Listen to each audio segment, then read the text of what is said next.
মন্দারমণিতে হোটেলের কি হবে? গুড়িয়ে দেওয়া হবে নাকি হোটেলগুলি থাকবে, সেটাই এখন লাখ টাকার প্রশ্ন। এ নিয়ে কলকাতা হাইকোর্টে একটা মামলা দায়ের হয়, আর কলকাতা হাইকোর্ট জানিয়ে দিল যে এই মুহূর্তে আপাতত কোনো হোটেল ভাঙা চলবে না। নির্দেশ কলকাতা হাইকোর্টের, কারণ আমরা জানি যে গত কয়েকদিন আগে জেলা প্রশাসন নির্দেশ দিয়েছিল যে মন্দারমণির হোটেলগুলো ভেঙে দেওয়া হোক, কিন্তু নবান্ন থেকে নির্দেশ চায় যে না, কোনো বুলডোজার চলবে না মন্দারমণিতে। বিচারপতি অমৃতা সিনহা জানিয়েছেন আগে রাজ্য এবং জাতীয় দূষণ নিয়ন্ত্রণ পর্ষদের রিপোর্ট দেখবেন তিনি, তারপর এই বিষয়ে সিদ্ধান্ত নেবেন। 20 নভেম্বরের মধ্যে মন্দারমণিতে 148টা হোটেল ভাঙার নির্দেশ দিয়েছিল জেলা প্রশাসন। জাতীয় পরিবেশ আদালতের নির্দেশ অনুযায়ী জেলা প্রশাসন একটা কমিটি তৈরি করে 11 নভেম্বর মন্দারমণিতে নোটিশ জারি করে 148টি হোটেল ভাঙার। 11 নভেম্বরে সেই নোটিশের ওপর স্থগিতাদেশ জারি করলেন বিচারপতি অমৃতা সিনহা। আদালতের পরবর্তী নির্দেশ না দেওয়া পর্যন্ত প্রশাসন কোনো হোটেল ভাঙতে পারবে না। 10 ডিসেম্বর ফের এই মামলার শুনানি। ইতিমধ্যেই জেলা প্রশাসন এবং জাতীয় দূষণ নিয়ন্ত্রণ পর্ষদকে রিপোর্ট দিতে নির্দেশ দিয়েছে হাইকোর্ট। হোটেল মালিকদের তরফের আইনজীবী বিশ্বরূপ ভট্টাচার্য কোনো রকম বক্তব্য না শুনেই ভাঙার নির্দেশ দেওয়া হয়েছে বলেন। আগে প্রশাসন কথা বলুক সব হোটেল মালিকদের সঙ্গে, ততদিন পর্যন্ত ভাঙা বা অন্যান্য সমস্ত কাজ বন্ধ রাখা হোক। তখন বিচারপতি সিনহা বলেন, আইন মেনে এই নির্মাণগুলো হয়েছিল? হোটেলের নির্মাণগুলো কি উপযুক্ত অনুমোদন নিয়ে করা হয়েছিল? আইনজীবী বিশ্বরূপ ভট্টাচার্য বলেন, প্রশাসনের সব স্তর থেকে অনুমতি নেওয়া হয়েছিল। প্ল্যান অনুমোদন থেকে শুরু করে সমস্ত ব্যাপারে অনুমতি নিয়ে এই হোটেল তৈরি করা হয়েছিল। জাতীয় দূষণ নিয়ন্ত্রণ পর্ষদের আইনজীবীর দাবি, পরিবেশ দফতরের অনুমোদন ছাড়াই হোটেলগুলো চলছে। কলকাতা হাইকোর্টে মামলার নিষ্পত্তি না হওয়া অবধি রাজ্য মন্দারমণির হোটেল ভাঙা নিয়ে কোনো ব্যবস্থা গ্রহণ করবে না। বিচারপতি অমৃতা সিনহাকে মামলা চলাকালীন রাজ্যের আইনজীবী আশ্বস্ত করেন। হোটেল সংগঠনের আইনজীবী কল্যাণ ব্যানার্জি এই রায় নিয়ে কি জানিয়েছেন শুনবো এবার। 40টা হোটেলকে ভাঙতে বলেছিল। আজকে কলকাতা হাইকোর্টে মাননীয় বিচারপতি অমৃতা সিনহা সেটা স্টে করে দিয়েছে। 13 ডিসেম্বর পর্যন্ত স্টে হয়ে রয়েছে। 10 ডিসেম্বর মাননীয় বিচারপতি অমৃতা সিনহা মামলাটা শুনবে। 1 নম্বর, আমাদের যেটা আর্গুমেন্ট ছিল সেটার মধ্যে প্রথম কথা হচ্ছে এই যে জয়েন্ট কমিটিকে ডিসাইড করতে বলেছিল ট্রাইব্যুনাল তার বিচার করার অধিকারটা কোনো কমিটিকে ডেলিগেট করতে পারে না। কোর্ট কি ডেলিগেট করে দিতে পারে যে না তুমি শুনে নাও? হতে পারে কি? হতে পারে না। যে কাজ যার কাছে আছে তাকেই ডিসাইড করতে হবে। নেক্সট হচ্ছে ট্রাইব্যুনালের যেটা কনস্টিটিউশন হয়েছিল সেটাই ব্যান্ড, কারণ ইকুয়াল নাম্বারের মেম্বার থাকা উচিত, সেই মেম্বার ছিল না। চতুর্থ হচ্ছে মোস্ট ইম্পর্টেন্ট, যেটা হচ্ছে আইনে আছে কজ অফ অ্যাকশন হওয়ার 6 মাসের মধ্যে অ্যাপ্লিকেশন করতে হবে ট্রাইব্যুনালের কাছে। এখানে 96 সাল থেকে 2008-9 সাল পর্যন্ত সমস্ত হোটেল তৈরি হয়ে গেছে। সেখানে এখন তুমি 10 বছর 12 বছর পর কী করে মানে অ্যাপ্লিকেশনটাই এন্টারটেন করলে? বেসিক জায়গাটাতেই আমরা বলেছি, জজ সাহেব বলেছেন পুরোটা শুনবে, শুনে জাজমেন্ট দেবে। আমাদের প্রতিনিধি মানস নস্কর কি প্রতিবেদন তুলে ধরেছেন শুনবো এবার।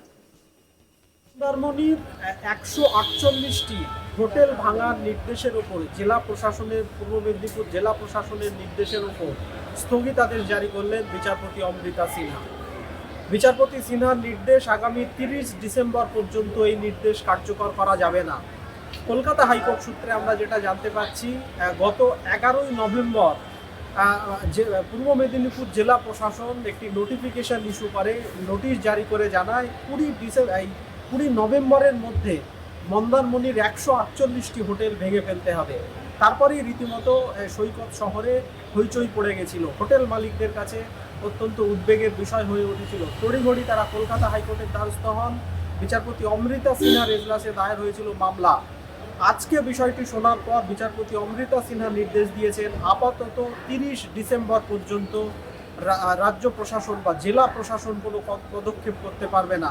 বিচারপতি রাজ্য প্রশাসনের কাছে, জেলা প্রশাসনের কাছে রিপোর্ট তলব করেছেন। একই সঙ্গে জাতীয় দূষণ নিয়ন্ত্রণ পর্ষদকে তাদের রিপোর্ট আদালতে দিতে নির্দেশ দিয়েছেন। 10 ডিসেম্বর এই মামলার ফের শুনানি রয়েছে, তারপর বিচারপতি সিদ্ধান্ত নেবেন। আপাতত 30 ডিসেম্বর পর্যন্ত জেলা প্রশাসন যে নোটিফিকেশন ইস্যু করেছিল বা যে নোটিশ জারি করেছিল যে 20 নভেম্বরের মধ্যে 148টি হোটেল ভেঙে ফেলতে হবে মন্দারমণি, সেই নির্দেশ আপাতত কার্যকর হচ্ছে না।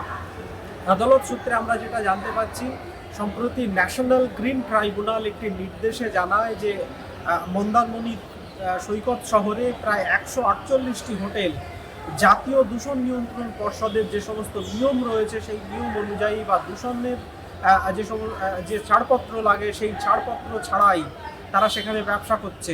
তারপরেই রাজ্য প্রশাসন, জেলা প্রশাসন এবং গ্রিন ট্রাইব্যুনালের সদস্যরা একটি কমিটি তৈরি করে সিদ্ধান্ত নেয় যে 148টি হোটেল যারা নিয়ম বহির্ভূতভাবে ব্যবসা করছে তাদের সেই হোটেলগুলো ভেঙে ফেলার নির্দেশ দেওয়া হয় এবং এই মর্মে একটি নোটিশ জারি করা হয় 11ই নভেম্বর। নোটিশে জানানো হয় যে 20 নভেম্বরের মধ্যে এই হোটেল ভেঙে ফেলতে হবে।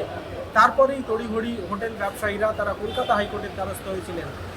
আদালতে আইনজীবী, হোটেল মালিকদের তরফে আইনজীবী কল্যাণ বন্দ্যোপাধ্যায় ও আইনজীবী বিশ্বরূপ ভট্টাচার্য তারা জানান যে রাজ্য প্রশাসন, জেলা প্রশাসনের সর্বস্তরের অনুমতি এবং ছাড়পত্র নেওয়ার পরেই এই হোটেল খোলা হয়েছে এবং এই হোটেল মালিকরা ব্যবসা করছে। পাশাপাশি তাদের বক্তব্য না শুনেই তড়িঘড়ি জেলা প্রশাসন সিদ্ধান্ত নিয়েছে হোটেলগুলো ভাঙার। একই সঙ্গে কল্যাণ বন্দ্যোপাধ্যায় তিনি বলেন যে কোনো আদালত, গ্রিন ট্রাইব্যুনাল যেভাবে সিদ্ধান্ত নিয়েছে কোনো আদালত এইভাবে সিদ্ধান্ত নিতে পারে না, তারা সরাসরি নির্দেশ দিতে পারে। তারা কোনো যেভাবে গ্রিন ট্রাইব্যুনাল জেলা প্রশাসনকে নির্দেশ দিয়েছে তা তাদের এখতিয়ার বহির্ভূত। তারপরেই বিচারপতি অমৃতা সিনহা সব পক্ষের বক্তব্য শোনার পর রাজ্যের কাছে জানতে চান যে তারা এই বিষয়ে কী পদক্ষেপ করেছে বা তাদের কি বক্তব্য। রাজ্যের আইনজীবী যিনি ছিলেন তিনি জানান যে আদালত যদি আপাতত এর উপরে স্থগিতাদেশ জারি করে বা আদালত যা সিদ্ধান্ত নেবে সেই অনুযায়ী রাজ্য পদক্ষেপ করবে।